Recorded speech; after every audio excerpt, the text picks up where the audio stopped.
जय हिंद बच्चों। आज के इस वीडियो में हम बात करने वाले हैं प्रतिरोधों के श्रेणी क्रम एवं समांतर क्रम संयोजन की। साथ ही साथ हम पढ़ेंगे धारा के ऊष्मीय प्रभाव को। स्टार्ट करते हैं। पहला टॉपिक है हमारा प्रतिरोधों का श्रेणी क्रम संयोजन। अब देखिए श्रेणी क्रम संयोजन क्या है। जब हम किसी परिपथ में एक के बाद एक प्रतिरोध को जोड़ते जाते हैं, यानी कि पहले प्रतिरोध का दूसरा सिरा दूसरे प्रतिरोध के पहले सिरे से, दूसरे प्रतिरोध का दूसरा सिरा तीसरे प्रतिरोध के पहले सिरे से, इस प्रकार एक के बाद एक जब हम प्रतिरोधों को जोड़ते हैं तो वो जो संयोजन बनता है उस संयोजन को कहते हैं श्रेणी क्रम संयोजन। मान लीजिए कि इस प्रकार से किसी परिपथ में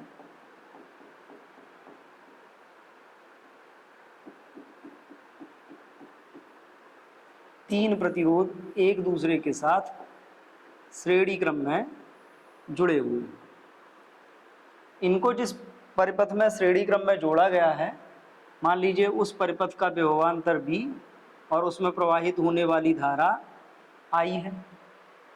इन प्रतिरोधों के जो मान हैं, पहला प्रतिरोध R1, दूसरा प्रतिरोध R2, तीसरा प्रतिरोध R3। एक बात याद रखिए, जब हम किन्हीं दो या दो से अधिक या जितने भी प्रतिरोध हैं जब हम इनको श्रेणी क्रम में जोड़ते हैं तो श्रेणी क्रम में दो चीज़ें ध्यान रखने वाली हैं कि श्रेणी क्रम में जो धारा होती है वो सारे प्रतिरोधों में समान होती है, एवं जो विभवांतर होता है, विभवांतर जो होता है वो सारे प्रतिरोधों का अलग अलग होता है। क्योंकि विभवांतर का मतलब होता है दो बिंदुओं के बीच विभव का अंतर किसी भी परिपथ के, और यहाँ पर अगर आप देखें तो तीनों प्रतिरोध अलग अलग बिंदुओं के मध्य जुड़े हुए हैं। तो धारा समान रहेगी परंतु विभवांतर अलग अलग होगा। इस क्रम में अगर हम बात करें तो मान लीजिए पहले सेल प्रतिरोध का विभवांतर V1, दूसरे प्रतिरोध के सिरों के बीच विभवांतर V2 और तीसरे प्रतिरोध के सिरों के बीच विभवांतर V3 है। तो अगर ये तीनों के विभवांतर हैं तब अगर हम बात करें परिपथ का कुल विभवांतर, तो अगर परिपथ के कुल विभवांतर की बात की जाती है तो परिपथ का कुल विभवांतर क्या होगा, V is equal V1 plus V2 plus V3। V का फॉर्मूला आपने पढ़ रखा है, V का फॉर्मूला होता है I इंटू R, जहाँ पर R इस संयोजन का कुल प्रतिरोध है। अगर हम इसी प्रकार देखें तो V1 धारा कितनी है, V1 में I, प्रतिरोध कितना है इसका R1, ऐसे ही V2 के लिए धारा I, प्रतिरोध R2, धारा तीसरे वाले में भी I और प्रतिरोध R3। इधर से अगर हम I को कॉमन लेके इधर कैंसिल कर देते हैं तो कॉमन लेके कैंसिल करने पे हमारे पास क्या बच रहा है, R is equal R1 plus R2 plus R3। ये जो संयोजन बन रहा है श्रेणी क्रम संयोजन, तो श्रेणी क्रम संयोजन में कुल प्रतिरोध सभी प्रतिरोधों के योग के बराबर होता है। तो यहाँ से निकल के आया कि प्रतिरोधों को जब हम श्रेणी क्रम में जोड़ेंगे तो कुल प्रतिरोध कितना होगा, R is equal R1 plus R2 plus R3। सभी प्रतिरोधों का हम योग कर लेंगे। और सिंपल अगर हम इसमें बात करें तो दो पॉइंट इसमें समझने वाले हैं कि श्रेणी क्रम प्रतिरोध का हम प्रयोग क्यों करते हैं। श्रेणी क्रम प्रतिरोध का जो प्रयोग किया जाता है ये हम प्रतिरोधों के प्रतिरोध का अधिकतम मान, किसी भी परिपथ में प्रतिरोध का अधिकतम मान प्राप्त करने के लिए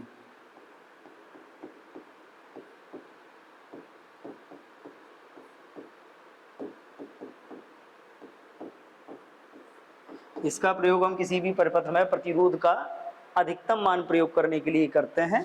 क्योंकि अगर हम इस फॉर्मूले से देखें तो यहाँ पर जो परिणामी प्रतिरोध होगा, जो परिणामी प्रतिरोध है उसका जो मान आएगा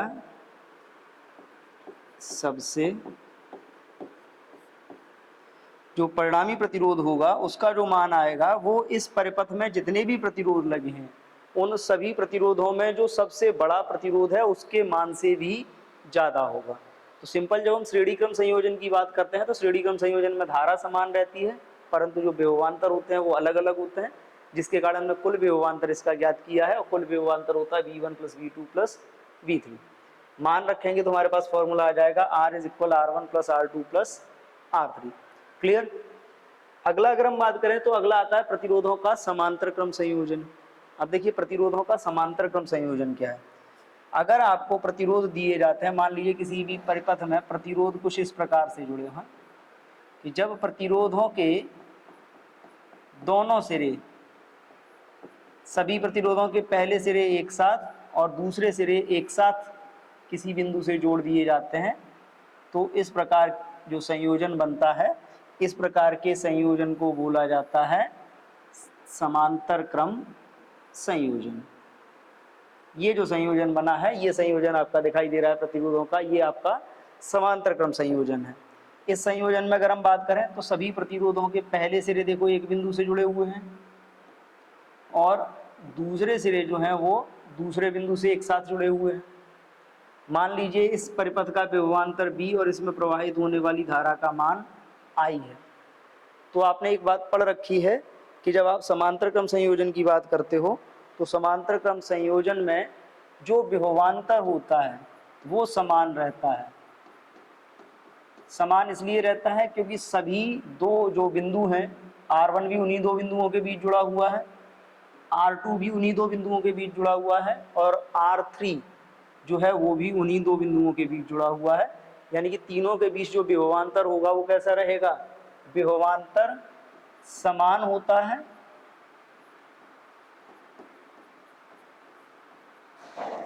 अब विभवांतर समान होने के साथ साथ जो आपकी धारा होगी, धारा सभी में जो धारा होगी वो अलग अलग होगी, धारा अलग अलग होती है।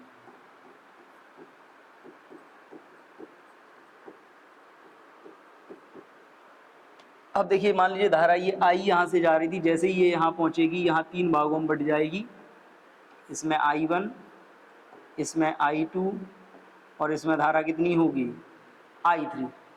तो जब धारा अलग अलग होती है, इस स्थिति में अगर हम बात करें तो कुल धारा, जो चीज़ अलग अलग है हम उसी का टोटल निकालते हैं। कुल धारा परिपथ में कितनी होगी, I is equal I1 plus I2 plus I3।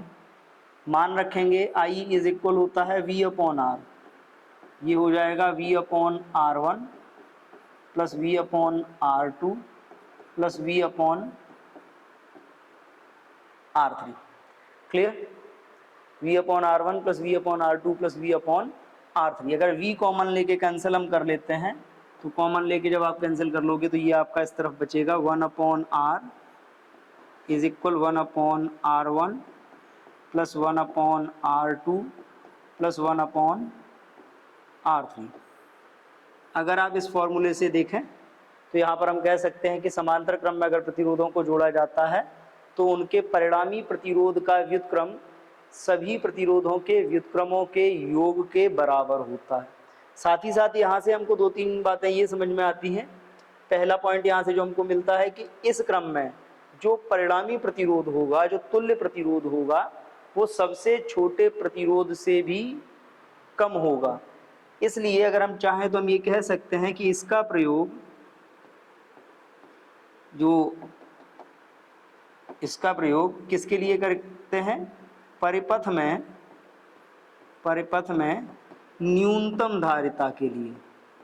अगर किसी परिपथ में न्यूनतम प्रतिरोध, सॉरी धारिता नहीं है, यहाँ पर हम प्रतिरोध की बात कर रहे हैं, न्यूनतम प्रतिरोध हमें प्राप्त करना है, तो परिपथ में न्यूनतम प्रतिरोध के लिए अगर प्रतिरोधों को जोड़ना है तो हम किस क्रम में जोड़ेंगे, समांतर क्रम में जोड़ते हैं। श्रेणी क्रम अधिकतम प्रतिरोध प्राप्त करने के लिए होता है और समांतर क्रम न्यूनतम प्रतिरोध प्राप्त करने के लिए होता है। क्लियर। बहुत आसान है। श्रेणी क्रम में विभवांतर अलग अलग होता है तो हम टोटल विभवांतर निकाल लेते हैं। समांतर क्रम में धारा अलग अलग होती है तो हम टोटल धारा ज्ञात कर लेते हैं और हम इनको सॉल्व कर लेते हैं। क्लियर। चलते हैं अगले टॉपिक पे। अगला टॉपिक है हमारा, क्वेश्चन है समांतर और श्रेणी क्रम से संबंधित 2 ओम, 3 ओम तथा 6 ओम के 3 प्रतिरोधों को किस प्रकार जोड़ें कि उनका तुल्य प्रतिरोध 4 ओम प्राप्त हो। अब एक बात देखिए, यहां से कि हम किस क्रम में जोड़ें और चित्र में भी हमें दर्शाना है, तो एक बात बेटा ध्यान से समझो। अगर हम श्रेणी क्रम बनाएंगे तो श्रेणी क्रम में जो R आएगा वो क्या आएगा, वो सबसे बड़ा प्रतिरोध कौन सा है, 6 ओम। 6 ओम से ज़्यादा होना चाहिए। और अगर हम समांतर क्रम में सबको जोड़ देंगे तो समांतर क्रम में हमने क्या बोला कि तुल्य प्रतिरोध होता है वो सबसे छोटे से भी कम, यानी कि जो R होगा वो 2 ओम से भी कम होना चाहिए। लेकिन हमको चाहिए कितना, 4 ओम। क्या चाहिए, 4 ओम। यानी कि ना तो ये तीनों श्रेणी में जुड़े हैं, ना ही ये तीनों समांतर में जुड़े हैं। यहाँ पे जो इनका क्रम बन रहा है वो मिक्स वाला बन रहा है एक साथ, मतलब एक दो हो सकता है 2 श्रेणी में हो उनके साथ एक समांतर में हो, या हो सकता है कि 2 समांतर में हो तीसरा उनके साथ श्रेणी में हो। मिक्स कॉम्बिनेशन यहाँ पे बनेगा। इन 2 बातों से ये तो क्लियर हो गई। क्लियर। अब जब इन 2 बातों से ये क्लियर हो गया तो हम पहले इसमें क्या है, इसमें तो हम लॉजिक वाला मेथड लगा सकते हैं। हम ये मान लेते हैं कि माना 3 ओम तथा 6 ओम, 3 ओम तथा 6 ओम किसमें है, समांतर में है।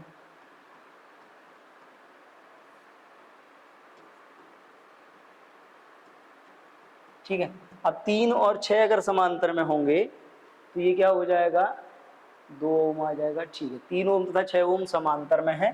तब इनका जो तुल्य है, तुल्य प्रतिरोध 3 और 6 को आपने समांतर में माना है कुछ इस प्रकार से।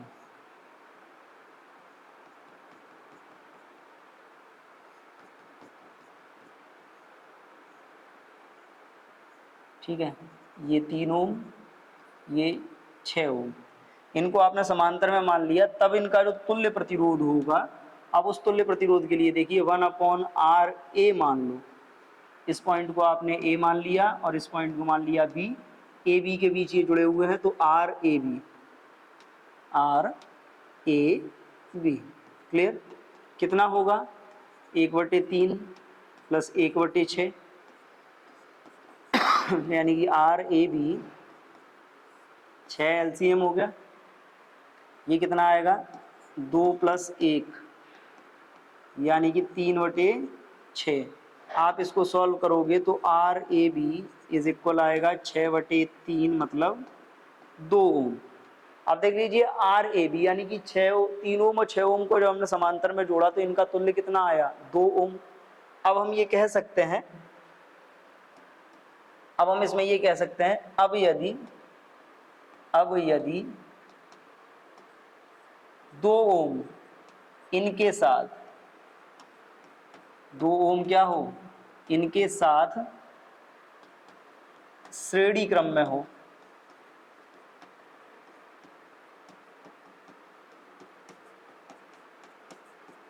यानी कि 2 ओम जो बचा था हमने क्या मान लिया कि इन दोनों के साथ वो श्रेणी क्रम में है। तो अगर वो इन दोनों के साथ श्रेणी क्रम में है तो श्रेणी क्रम में होने का मतलब देखिए कि ये 2 ओम इधर लगा दिया आपने,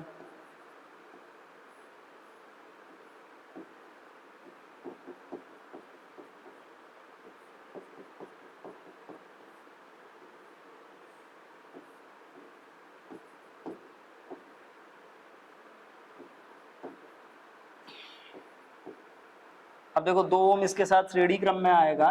जब 2 ओम इसके साथ श्रेणी क्रम में रखोगे तो ये R इज इक्वल क्या होगा, 2 ohm plus R A B। ठीक है, R is equal 2 ohm plus R A B का मान भी 2 ओम है।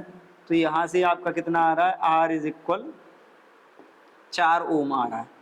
देख लो पहली बार में ये आंसर आ गया कि हमको ज़्यादा कॉम्बिनेशन ट्राई नहीं करने पड़े।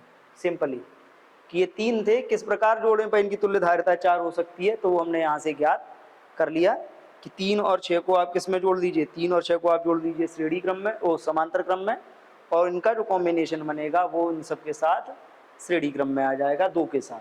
तो ये बन गया आपका कॉम्बिनेशन। डायग्राम बनाने को बोला गया था, चित्र में दर्शाइए, तो डायग्राम भी हमने बना दिया।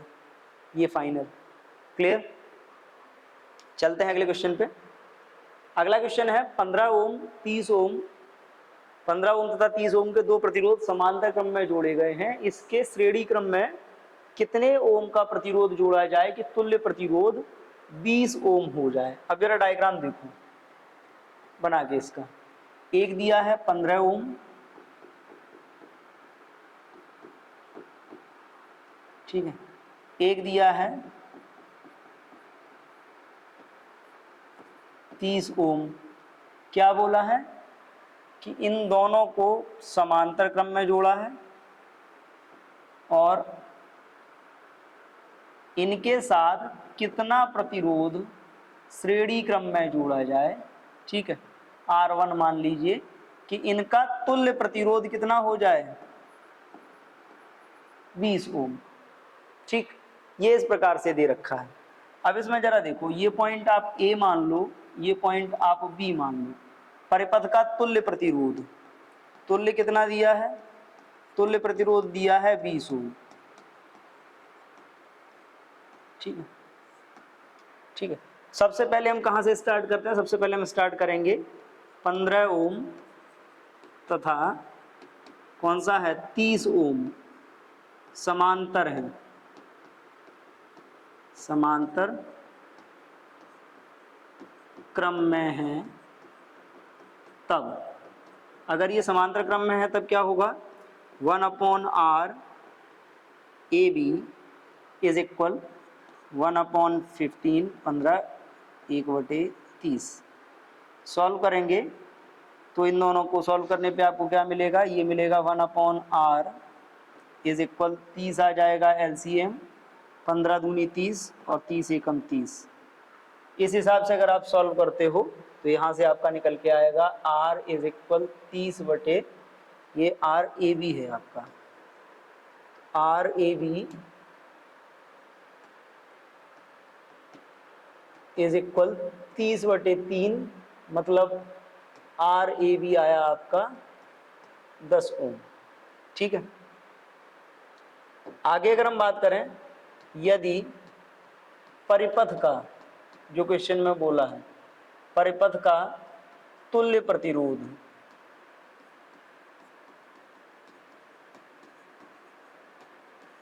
तुल्य प्रतिरोध 20 ओम हो तो इन दोनों का क्या है, RAB प्लस इसको आप R1 मान लीजिए, ये कितना आया 20 ओम।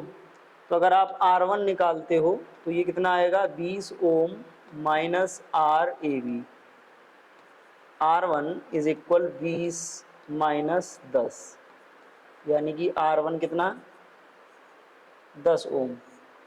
अर्थात आपको 10 ओम का एक प्रतिरोध और इसके साथ श्रेणी क्रम में जोड़ना पड़ेगा, तब जाके कहीं परिपथ का तुल्य प्रतिरोध आपका 20 ओम हो जाएगा।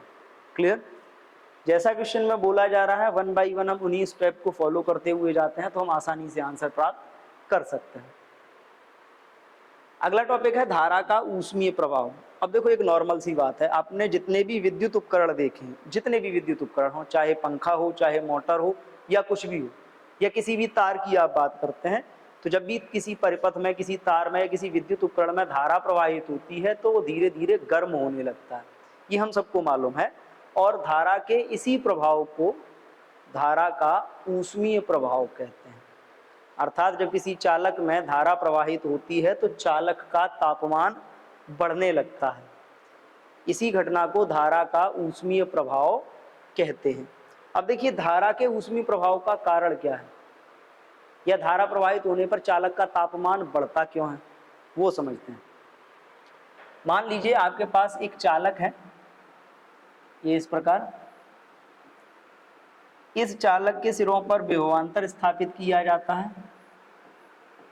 तो विभवांतर स्थापित करने पर क्या होगा, इस चालक के अंदर जो मुक्त इलेक्ट्रॉन होंगे वो एक सिरे से दूसरे सिरे की ओर गति करेंगे और अपनी इस गति के दौरान ये इलेक्ट्रॉन क्या होगा, लगातार धनायनों से या एक दूसरे से टकराएंगे।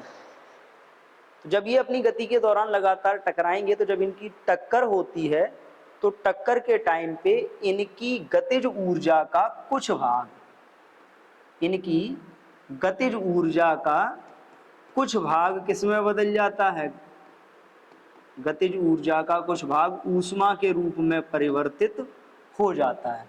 फॉर एग्जाम्पल मान लीजिए एक कोई वस्तु है, वो बहुत तेजी से जा रही है, इलेक्ट्रॉन बहुत तेजी से जा रहा है, वो दूसरे से टकराता है। तो जब वो दूसरे से टकराएगा तो क्या होगा, टकराने के टाइम पे उसकी स्पीड कम हो जाएगी, चाल कम हो जाएगी। चाल कम होने का मतलब क्या, गतिज ऊर्जा कम हो जाएगी। आपने पढ़ा है ऊर्जा न तो उत्पन्न होती है और ना ही नष्ट की जा सकती है। इस आधार पर अगर हम बात करें तो जितनी गतिज ऊर्जा कम हुई है वो किसी न किसी दूसरे रूप में परिवर्तित हो जाएगी। तो यहाँ पर गतिज ऊर्जा टकराने के कारण गतिज ऊर्जा का कुछ हिस्सा ऊष्मा के रूप में परिवर्तित हो जाता है, जिसके कारण चालक का ताप बढ़ने लगता है और इसी घटना को हम धारा का ऊष्मीय प्रभाव कहते हैं। क्लियर। अब अगर हम बात करें इसमें कि धारा का ऊष्मीय प्रभाव में जो गतिज ऊर्जा होती है वो ऊष्मा में बदलती है, परंतु किसी भी चालक में उत्पन्न होने वाली ऊष्मा का मान क्या होगा, कितनी ऊर्जा उसकी ऊष्मा में बदलेगी, हम उसकी बात करते हैं। अगर देखा जाए तो हम ये भी कह सकते हैं चालक में धारा को प्रवाहित करने के लिए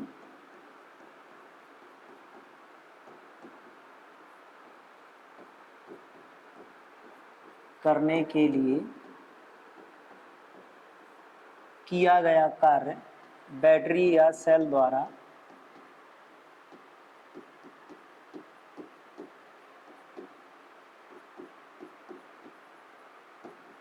कृत कार्य ही ऊष्मा में परिवर्तित होता है।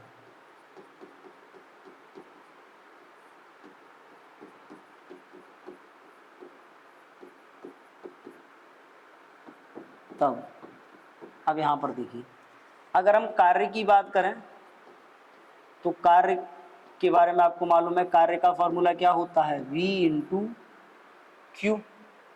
क्लियर। कार्य बराबर होता है V इंटू क्यू। अगर हम V और Q के मान रखें तो देखो V और Q का हमको मालूम है, चूंकि हमको मालूम है जो Q होता है, Q इज इक्वल होता है I इंटू टी। मान लीजिए T समय तक धारा प्रवाहित हो रही है तो Q इज इक्वल क्या होगा, I इंटू टी। ये इधर से इधर जा रहा है आवेश। Q is equal I into T आप रखोगे तब जो फॉर्मूला आएगा वो क्या आएगा, तब आएगा आपका W is equal V I T। Clear. दूसरा अगर हम बात करें तो हमको ये भी मालूम है कि जो V होता है वो किसके इक्वल होता है, IR के इक्वल होता है, और जब V IR के इक्वल होगा तब आपका क्या हो जाएगा, W is equal IR into IT। मतलब W is equal I square RT। ठीक है। अब देखते जाओ, एक फॉर्मूला ये मिला, एक फॉर्मूला कार्य का ये मिला, एक फॉर्मूला कार्य का ये मिला। आगे अगर हम बात करें तो और भी आगे कर सकते हैं, क्योंकि हमको ये भी मालूम है कि जो I होता है वो किसके इक्वल होता है, V अपॉन R के। तब अगर हम I की वैल्यू V अपॉन R रखते हैं तो ये W क्या हो जाएगा हमारा, W is equal V upon R का whole square into RT। Solve करोगे तो ये आएगा आपका W is equal V square into T upon R। Clear. It is formula number 4। तो अगर किसी भी चालक में धारा को प्रवाहित करने में किए गए कार्य की हम बात करें तो कार्य से संबंधित हमको 4 फॉर्मूले मिल रहे हैं अलग अलग स्थितियों में। हमको ये मालूम है कि यही जो कार्य होगा यही कार्य ऊर्जा में बदलेगा, यानी कि हम कहें कि ऊष्मा में बदलेगा। तो अगर ये ऊष्मा में बदल जाता है तब जो होगा आपका तब आपकी हीट जो होगी, यही कार्य ऊष्मा में बदलता है। तो आपको मालूम है H इज इक्वल W, यानी कि H के कितने फॉर्मूले आपके पास आएंगे? H का एक फॉर्मूला आने वाला है आपका V इंटू क्यू, दूसरा आने वाला है आपका VIT, एक फॉर्मूला होता है आपका I स्क्वायर RT, और एक होता है आपका V स्क्वायर इंटू T/R। ये सारा कुछ जो निकल के आ रहा है ये ऊष्मा का मान है, लेकिन यहाँ पर जो ऊष्मा आ रही है वो आ रही है आपकी किसमें? In joule. लेकिन हमको मालूम है कि ऊष्मा का जो मापन है हम नॉर्मली किस में करते हैं? कैलोरी में। अगर हम इसको कैलोरी में बदलें, कैलोरी में, तो जूल को जब कैलोरी में बदला जाता है तो हम जो मान होता है जूल में, उसमें 4.18 या कहें कि 4.2 का भाग कर लेते हैं। इस हिसाब से अगर हम देखें तो इस हिसाब से हमारा जो आएगा वो आएगा H is equal V into Q upon 4.2, V into IT upon 4.2 is equal I square RT upon 4.2 is equal V square T upon 4.2 R। Clear? ये जो मान आपका निकल के आया, ये निकल के आएगा ऊष्मा का मान अगर आपको कैलोरी में पूछा जाता है। तो सिंपल सी प्रोसेस है कि जब भी चालक में धारा प्रवाहित होती है तो मुक्त इलेक्ट्रॉन एक दूसरे से टकराते हैं। टकराने के कारण इलेक्ट्रॉनों की गतिज ऊर्जा का कुछ भाग ऊष्मा में परिवर्तित हो जाता है, जिसके कारण चालक का तापमान बढ़ने लगता है। इसी घटना को या हम कहें इसी प्रक्रिया को धारा का ऊष्मीय प्रभाव कहा जाता है। अब देखिए, अगर धारा के ऊष्मीय प्रभाव पर आधारित युक्तियों की बात की जाए तो धारा के ऊष्मीय प्रभाव पर आधारित कुछ युक्तियां हम प्रयोग में लाते हैं। जैसे आपकी बात करें, आपने क्लास 10th में पढ़ रखा है जो वैद्युत बल्ब है, जो आपका वैद्युत बल्ब जो होता है फिलामेंट वाला, उसका जो वर्किंग है, उसकी जो प्रक्रिया विधि है, वो भी धारा के ऊष्मीय प्रभाव पर आधारित है। जब उस फिलामेंट में, उस तंतु में धारा प्रवाहित होती है तो तंतु में धारा प्रवाहित होने के कारण उस तंतु का तापमान बढ़ने लगता है, जिसके कारण वो ऊर्जा या हम कहें कि प्रकाश उत्पन्न करता है।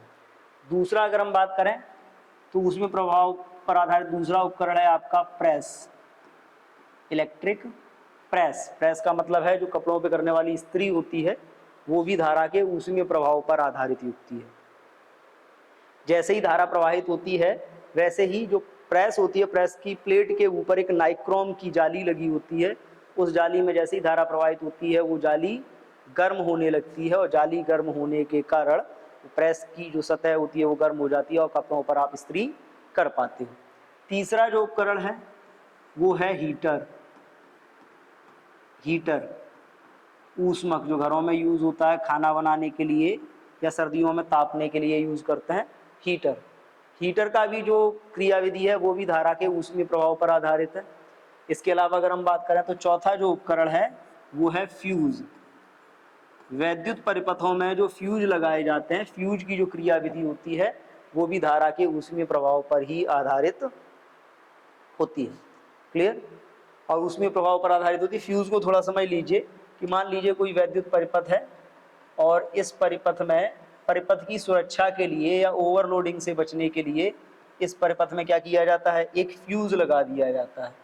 यहाँ पर क्या होगा, इस टाइप से एक फ्यूज वायर लगा होगा, और इस फ्यूज वायर का काम क्या होता है, जैसे ही इसमें धारा प्रवाहित होती है तो फ्यूज वायर क्या होता है, तापमान बढ़ने लगता है, और ताप बढ़ने के कारण ये फ्यूज वायर पिघल जाता है और ये परिपथ टूट जाता है, जिसके कारण धारा प्रवाहित होना परिपथ में बंद हो जाती है और इसमें लगे सारे उपकरण हमारे सुरक्षित बच जाते हैं।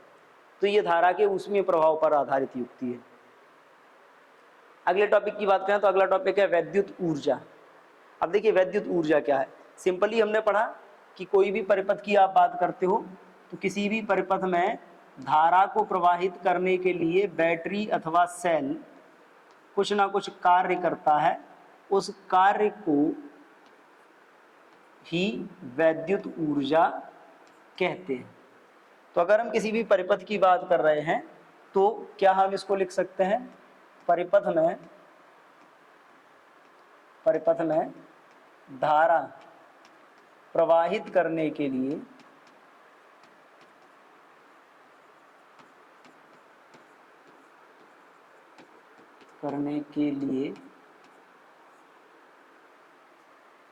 ये बैटरी द्वारा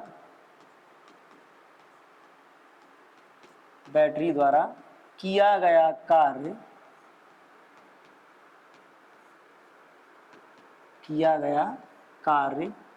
ही वैद्युत ऊर्जा कहलाता है।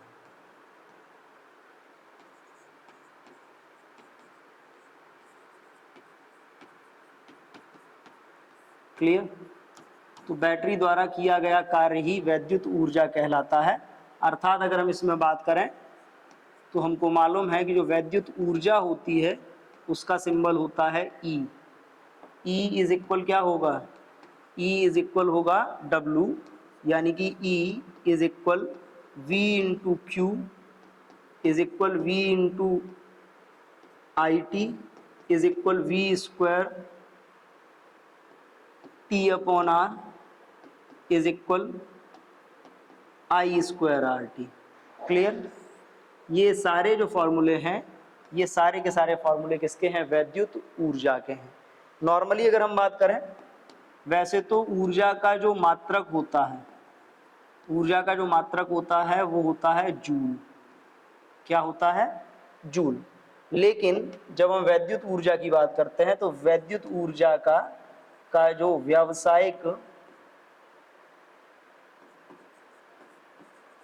व्यावसायिक मात्रक है, व्यावसायिक मात्रक का मतलब है जो उद्योगों में या घरों में वैद्युत ऊर्जा यूज की जाती है, वो जो ऊर्जा है प्रयोग होती है, उस ऊर्जा का जब हम मापन करते हैं उसके लिए हम जूल प्रयोग नहीं करते, उसके लिए हम एक व्यावसायिक मात्रक यूज करते हैं। उस व्यावसायिक मात्रक को बोला जाता है किलोवाट घंटा। क्या बोलते हैं? किलोवाट घंटा। किलोवाट घंटा बोलते हैं, या फिर हम इसी को शॉर्ट में बोलते हैं यूनिट। आपके घरों में भी जो विद्युत ऊर्जा आती है उसके भी मापन के लिए जो हम प्रयोग करते हैं वो क्या होता है, वो यूनिट होती है। उसी यूनिट को बोलते हैं किलोवाट घंटा। ये विद्युत ऊर्जा का व्यावसायिक मात्रक है। वैसे विद्युत ऊर्जा का जो SI मात्रक होता है वो क्या होता है, जूल। कोई सी भी ऊर्जा हो, हर ऊर्जा का मात्रक जूल होता है।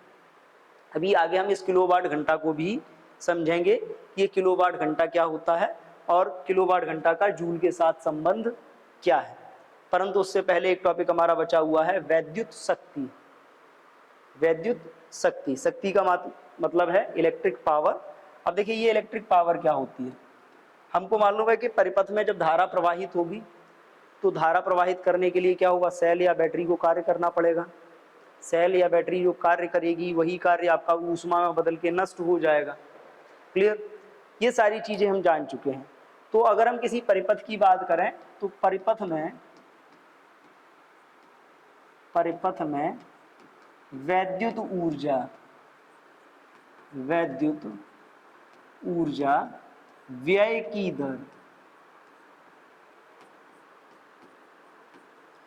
दर को वैद्युत शक्ति कहते हैं।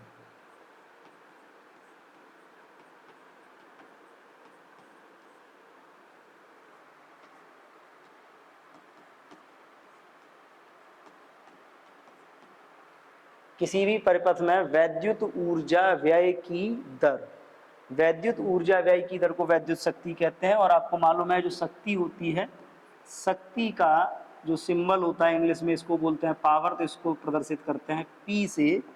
P इज इक्वल होता है ऊर्जा व्यय की दर मतलब W अपॉन T। या तो कार्य अपॉन समय बोल दें, या हम चाहें तो हम इसको क्या कह सकते हैं, ऊर्जा अपॉन समय। अब देखिए कार्य या ऊर्जा के जो अलग अलग मान है वो आपने प्राप्त किए हुए हैं। इसके आधार पर अगर हम बात करें तो P इज इक्वल क्या होता है, V into Q upon T। ठीक है, पीछे चलते हैं। V इंटू क्यू था, VIT है, V square T upon R है, I स्क्वायर RT है। अब यहाँ पर देखिए तो इसी हिसाब से अगर हम करते हैं तो ये क्या रह जाएगा, VI T upon T, V I T upon T से क्या होगा, ये कैंसिल, या अगर हम इसको चाहें तो हम इसको ये भी लिख सकते हैं I square R T upon T, तो भी टी से टी कैंसिल, या हम चाहें तो हम इसको ये भी लिख सकते हैं V square T upon R, ठीक है, ये था इंटू टी, तो भी टी से टी कैंसिल। ये सब कुछ कैंसिल करने के बाद अगर आप देखते हैं तो आपके पास फाइनल बचता है P is equal V into Q upon T, या आप इसको कह सकते हो वी आई, या इसको कह सकते हो आई स्क्वायर आर, या आप इसको बोल सकते हो V square upon R. Clear? ये आपकी वैद्युत शक्ति। अब देखिए वैद्युत शक्ति की अगर हम बात करें तो वैद्युत शक्ति का जो मात्रक होता है, वैद्युत शक्ति का जो मात्रक है, वैसे तो इसका मात्रक होता है जूल प्रति सेकंड, जूल प्रति सेकंड, या फिर आप इसी को क्या कहते हो, वॉट कहते हो, ये इसका मात्रक है। लेकिन अगर हम बात करें तो डेली यूज में इसके जो मात्रक हैं, इसके अन्य मात्रक यानी कि बड़े मात्रक यूज होते हैं, ठीक है। अगर हम इसके अन्य मात्रकों की बात करें तो बेटा देखो इसके जो अन्य मात्रक हैं, वो अन्य मात्रक में आपका आता है किलोवाट। क्या आता है? किलोवाट। किलोवाट बराबर होता है आपका 10 की घात 3 वाट, ठीक है। इसके अलावा आता है आपका मेगावाट। मेगावाट का मतलब होता है 10 की घात 6 वाट। इसके अलावा आपका आता है अश्व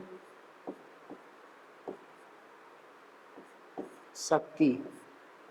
अश्व शक्ति का मतलब हॉर्स पावर जिसको बोलते हैं एचपी, इसका मतलब होता है 746 वाट। तो सिंपल किसी भी वैद्युत परिपथ में वैद्युत ऊर्जा व्यय की जो दर होती है, उस वैद्युत ऊर्जा व्यय की दर को ही हम वैद्युत शक्ति कहते हैं। वैद्युत शक्ति के फॉर्मूले आ गए। यूनिट इसका जो मात्रक होता है वो क्या होता है, जूल प्रति सेकंड या वाट। अन्य मात्रकों में अगर हम बात करें तो किलोवाट जिसका मतलब है 1000 10 की घात 3 वाट, मेगावाट का मतलब है 10 की घात 6 वाट, और एक अश्व शक्ति मतलब हॉर्स पावर, इसका मतलब होता है 746 वाट। क्लियर? ये था धारा का ऊष्मीय प्रभाव। आगे चलते हैं, कुछ क्वेश्चंस हैं, क्वेश्चंस को सॉल्व करेंगे। क्लियर? देखिए क्वेश्चन है हमारा 60 वाट 30 वोल्ट के बल्ब को 90 वोल्ट सप्लाई पर जलाने के लिए श्रेणी क्रम में जुड़े प्रतिरोध का मान ज्ञात कीजिए। मतलब आपके पास एक बल्ब है, ठीक है, इस प्रकार मान लीजिए ये एक बल्ब है। इस बल्ब की जो रेटिंग है, रेटिंग आपकी कितनी है 60 वाट, 60 वाट और 30 वोल्ट। इस बल्ब को जोड़ा जा रहा है किससे? बैटरी से, और ये बैटरी है आपकी 90 वोल्ट की। तो अब एक सिंपल सी बात समझ लीजिए कि 90 वोल्ट की सप्लाई है, बल्ब की जो कैपेसिटी है वो कितनी है 30 वोल्ट। तो ये पूरा करंट तो इसमें जाएगा नहीं, अगर पूरा जाएगा तो ये फ्यूज हो जाएगा। तो इसके लिए क्या करते हैं, हम इसके बीच में एक प्रतिरोध जोड़ देते हैं। हमें इस प्रतिरोध का मान बताना है कि अगर ऐसा करना है तो कितना प्रतिरोध हमें श्रेणी क्रम में जोड़ना पड़ेगा, ठीक। तो श्रेणी क्रम में जोड़ने के लिए सबसे पहले तो हम बल्ब की बात करते हैं। तो अगर हम बात करें बल्ब का प्रतिरोध, बल्ब का प्रतिरोध कितना होगा, आपने फॉर्मूला पढ़ा है R इज इक्वल। अब देखिए पीछे आपने फॉर्मूले पढ़े थे किसके, शक्ति के। शक्ति का एक फॉर्मूला था V square upon R is equal P। तो अगर आप यहां से बात करते हो तो यहां से आपका क्या निकल के आएगा, R इज इक्वल आएगा V स्क्वायर अपॉन P। या आप सीधा सीधा पहले फॉर्मूला लिख लेते हैं। आपको मालूम है P इज इक्वल क्या होता है, V स्क्वायर अपॉन R, या R is equal V square upon P। V कितना है 60, सॉरी V है आपका 30, वोल्टेज कितना है 30, स्क्वायर है तो 30 इंटू 30 बटे 60, 30 दूनी 60, 2 से भाग करोगे तो R कितना आ गया 15 ओम। ये प्रतिरोध आया बल्ब का। अब अगर हम बात करें बल्ब में धारा, बल्ब में धारा, धारा की बात करें तो आपने फॉर्मूला पढ़ा है P इज इक्वल होता है I स्क्वायर R, या P is equal V into I. P is equal V into I, तो I इज इक्वल क्या होगा P अपॉन V। P कितना 60, V कितना 30, I कितनी धारा हो रही है 2 एम्पियर। ठीक, अब एक बात समझ लीजिए, ये इतनी धारा चाहिए इसको और इतना प्रतिरोध है इसका। मैक्सिमम वोल्टेज इसमें से कितना पास हो सकता है 30, लगाया हमने कितना है 90। ये जब हम श्रेणी क्रम में लगाएंगे तो श्रेणी क्रम में लगाने पर क्या होगा, परिपथ में जो आपका प्रतिरोध है, प्रतिरोध बढ़ जाएगा। तो प्रतिरोध बढ़ने के कारण क्या होगा, जो विभव है, धारा है, वो कम हो जाएगी। धारा कम हो जाएगी तो अगर हम बात करें तो श्रेणी क्रम में क्या होता है, यदि प्रतिरोध श्रेणी क्रम में जोड़ दें,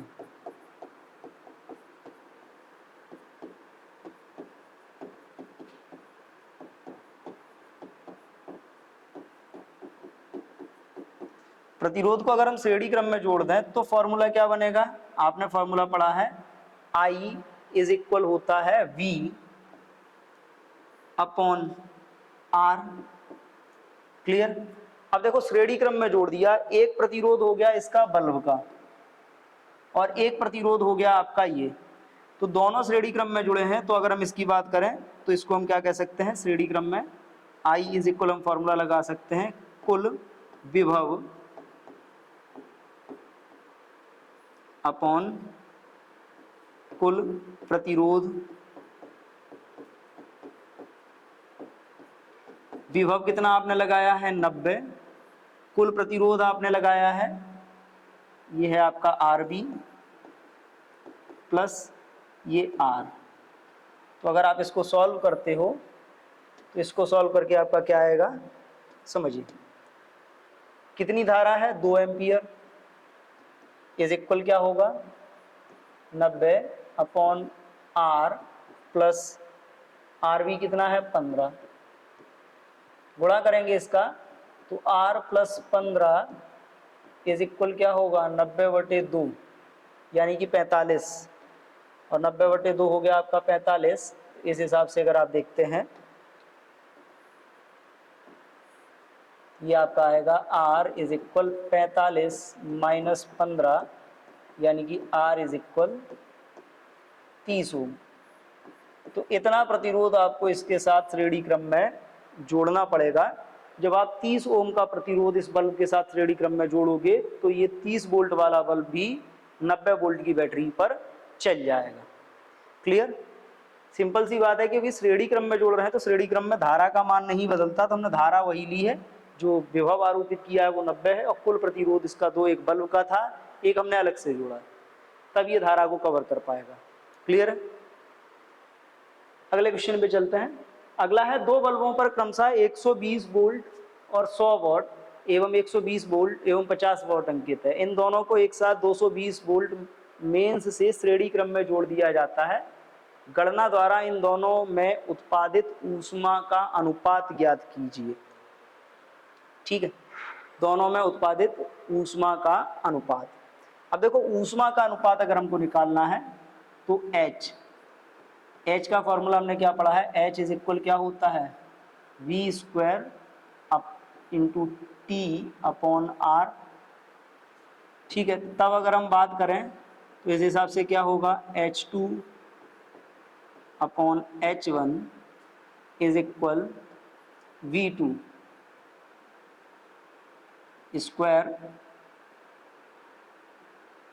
अपॉन R2। ठीक है, ये फार्मूला है। तो यानी कि हमको पहले चाहिए क्या, हमको एक विभव चाहिए, विभव के अलावा क्या चाहिए, विभव के अलावा हमको चाहिए समय और प्रतिरोध। समय दोनों के लिए बराबर रहेगा क्योंकि श्रेणी क्रम में जुड़े हैं, और कितने स्रोत के साथ जुड़े हैं, इतने स्रोत के साथ जुड़े हैं, तो विभव भी समान रहेगा, और विभव भी समान रहेगा तो वही हमको बात करनी है कि क्या होगा इसमें, तो हमें प्रतिरोध मिलनी चाहिए। तो अगर हम बात करें, पहला बल्ब ले लेते हैं, पहले बल्ब के लिए, किसके लिए? पहले बल्ब के लिए, पहले बल्ब के लिए। अब देखो, पहले बल्ब के लिए अगर बात करी जाती है तो पहले बल्ब के लिए आपको क्या मालूम है? आपको V1 मालूम है 220 वोल्ट, और आपको P1 मालूम है 100 वॉट। ठीक है, ऐसे ही आप बात करते हो दूसरे बल्ब की,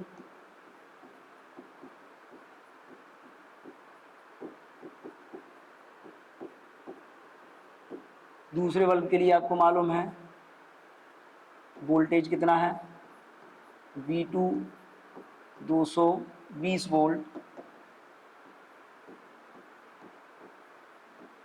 और P2 कितना है? P2 है इसका 50 वोल्ट। ठीक है, इन दोनों को एक साथ 220 वोल्ट में इनसे श्रेणी क्रम में जोड़ दिया जाता है। गणना द्वारा इन दोनों में उत्पादित ऊष्मा का अनुपात ज्ञात कीजिए। श्रेणी क्रम में जोड़ दिया जाता है। तो अब अगर हम यहाँ पर बात करें तो इसमें सिंपल सा बात देखना, तब आपको मालूम है P इज इक्वल क्या होता है? V square upon R। P is equal V square upon R। इस हिसाब से P1 is equal V1 square upon R1, तो ये कितना हो गया? R1 इज इक्वल, R1 कितना है? R1 इसका आ रहा है, ठीक है, R1 इस हिसाब से देखें तो क्या आएगा? V1 स्क्वायर अपॉन P1, यानी कि R1 इज इक्वल V1 कितना है? 220 इंटू 220 अपॉन 100। ठीक है, 100 से करेंगे 1 2 2 जीरो कैंसिल, ये हो जाएगा 22 484 R1। पहले वाले का प्रतिरोध कितना आया? 484 ओम। दूसरे वाले का निकालते हैं तो क्या आएगा? R2 is equal V2 square upon P2। R2 is equal 220 into 220 upon 50। Clear? इससे अगर आप कैंसिल करते हो 0, 5 से कैंसिल करोगे 5 चौके 20, 2 जीरो हो जाएगा, 5 चौके 20। ठीक है, मल्टीप्लाई करिए इसको, R2 कितना होगा? 22 चौक 88 का 8 हासिल 8, 22 चौक 88 8 96। ठीक है, 968। क्लियर? 968 होगा। ठीक, H इज इक्वल होता है V square into T upon R। तो देखो आपको मालूम है V1 इज इक्वल क्या है? V2 है। V1 इज इक्वल V2 है, तब अगर हम कहें तो ये क्या हो सकता है? H2 अपॉन H1, या हम यहाँ पर ये कर लें कि ये जो आपका H है, H क्या होता है? R के व्युत्क्रमानुपाती होता है, क्योंकि V 220 है, कैंसिल हो जाना है दोनों का, T दोनों का कैंसिल हो जाना है, तो H व्युत्क्रमानुपाती R। तो H2 upon H1 is equal क्या आएगा? R1 upon R2। H2 upon H1, H2 upon H1 is equal R1 कितना है? 484 अपॉन 968। 484 में 968 का भाग दोगे तो H2 upon H1 is equal क्या आएगा? 1/2। तो अगर इस प्रकार से ये बल्ब जोड़े जा रहे हैं तो इन बल्बों का जो श्रेणी क्रम में ऊष्मा का जो अनुपात आएगा वो 1:2 आएगा। कॉमन सी बात है कि दो बल्ब थे, दोनों का अलग अलग आपने प्रतिरोध निकाल लिया, और आपको मालूम है कि जब इनको जोड़ा जाएगा तो इनकी जो ऊष्मा होती है वो प्रतिरोध के व्युत्क्रमानुपाती है। क्यों व्युत्क्रमानुपाती है? क्योंकि V जो V1 और V2 है वो दोनों कैसे हैं, समान, दोनों 220 वोल्ट है। जब दोनों कैंसिल हो जाएंगे तो ये व्युत्क्रमानुपाती आ जाएगा, तो यहाँ से आएगा H2/H1 इज इक्वल R1/R2। मान रखा, इनका अनुपात निकल के आया 1:2। क्लियर है? चलते हैं आगे, अगला क्वेश्चन। जल में रखी एक 10 ओम के प्रतिरोध की कुंडली में 10 मिनट तक 0.5 एम्पियर की धारा प्रवाहित करने पर जल का ताप 1 डिग्री सेल्सियस बढ़ता है। यदि समस्त ऊष्मा जल को गर्म करने में खर्च होती है तो जल का द्रव्यमान ज्ञात कीजिए। अब इस क्वेश्चन में जरा ध्यान से देखो, क्या है, धारा का ऊष्मीय प्रभाव जो हो रहा है, जो धारा का ऊष्मीय प्रभाव है वही किस में खर्च हो रहा है, जल को गर्म करने में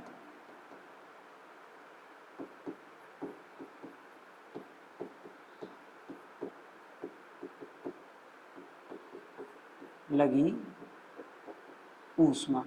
अब देखो दिया क्या क्या है, प्रतिरोध दे रखा है, समय दे रखा है और धारा दे रखी है। तो फॉर्मूला इसका होता है आई स्क्वायर, फॉर्मूला इसका होता है I square R T upon 4.2 is equal, क्या होता है, m into S into delta theta. अब देखिए आई कितना है, 0.5 मान रखेंगे। देखो धारा की उसमें प्रभाव का ये फॉर्मूला था, तो 0.5 का होल स्क्वायर कितने ओम का है, 10 ओम, इंटू कितने समय तक, 10 मिनट। 10 मिनट का मतलब है 10 इंटू 60 अपॉन 4.2 इज इक्वल, द्रव्यमान हमको मालूम नहीं है, जल की जो ऊष्मा होती है 1 होती है, और कितना तापमान चेंज हुआ है, 1 डिग्री सेल्सियस।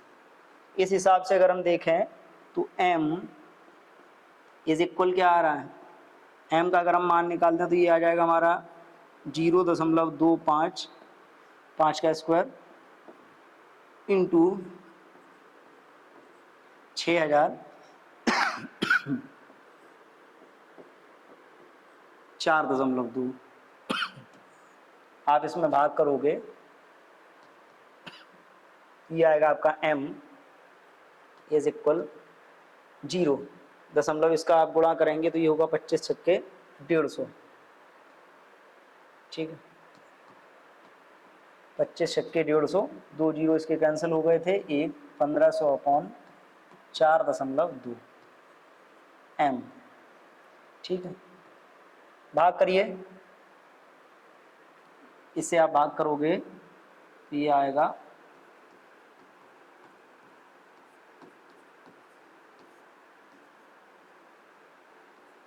126, 240, 4 5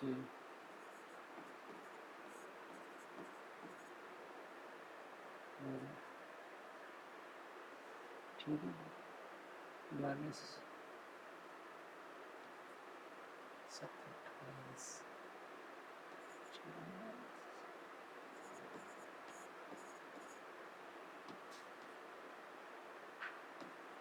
ये आएगा आपका 357.14 ग्राम। क्लियर? ये जो आपका मान निकल के आएगा भाग देने के बाद, वो यहाँ से कितना आएगा, 357.14 ग्राम। यानी कि जो जल 1 डिग्री सेल्सियस गर्म हुआ होगा उसका द्रव्यमान इतना रहा होगा। क्लियर है? सिंपल सा फॉर्मूला कि धारा में जितना उसमें प्रवाह उत्पन्न हुआ वही जल को गर्म करने में ऊष्मा के रूप में खर्च हो गया। तो इस फॉर्मूले से हम इसको ज्ञात कर सकते हैं। क्लियर है? अब देखिए, अभी हमने एक बात करी थी कि हमको समझना है जूल और किलोवाट घंटा में संबंध, या हम यूनिट की बात करते हैं, तो है हम ये कह सकते हैं यूनिट तथा जूल में संबंध।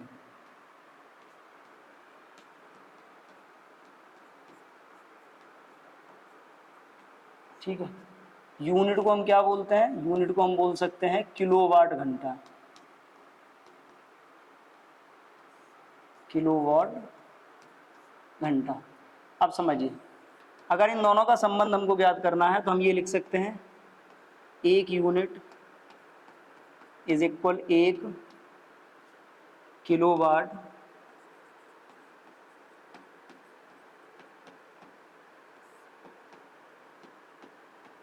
घंटा।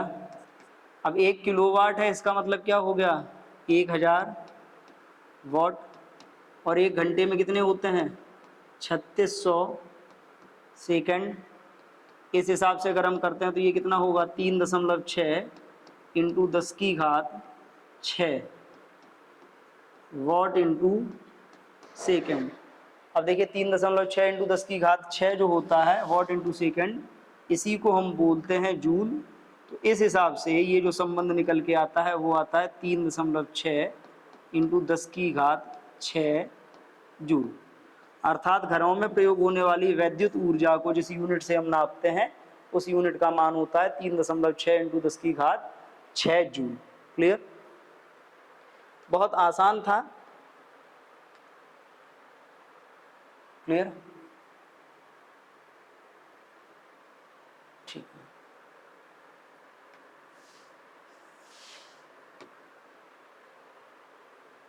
आज के लिए इतना ही। धन्यवाद।